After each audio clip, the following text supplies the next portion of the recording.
Welcome to Glasgow. It's day 2 of the COP26 meeting. I'm Sylvia Knight from the Royal Meteorological Society.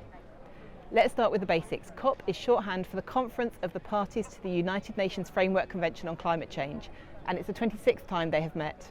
The first time was in 1995, and landmark meetings have included COP3 in Kyoto in 1997, which gave us the Kyoto Protocol, and COP21 in Paris in 2015, which led to the Paris Agreement. COP26 was supposed to have happened last year, but was postponed because of the coronavirus pandemic. It feels like we've been preparing for a very long time.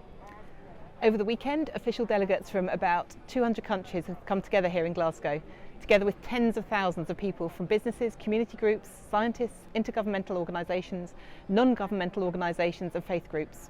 Lobby groups such as the Schools Strike for Climate and Extinction Rebellion are here too. The Conference of Youth has been happening to prepare the thousands of young people aged between 15 and 24 from over 140 countries who will be participating in COP26.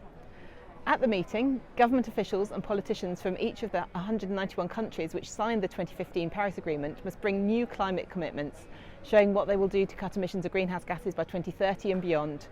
This is the first time since 2015 that these commitments have been updated, and we now have overwhelming evidence that the commitments need to be much, much tougher if we're going to avoid catastrophic climate change. As well as providing new climate commitments, the Glasgow conference will aim to substantially increase the world's action to prepare for the impacts of climate change. The negotiations also try to bring new financial commitments from wealthier nations and organisations to help the poor and vulnerable countries which are facing some of the worst consequences of climate change. Today, heads of state and other famous people will address the COP.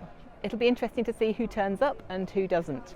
This might reflect how important a country perceives the meeting to be, although some leaders, such as the Queen and the Pope, have had to stay away because of health concerns.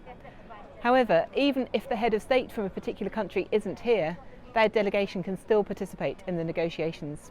Whatever happens at COP26, it will have significant impact on every one of our lives. If the countries manage to agree to massive greenhouse gas emission reductions, then we will start to see new, cleaner technologies change the way we live, travel and work over the next 10 years. If they don't, then we will see more devastating impacts of climate change in the UK and across the world in the decades to come.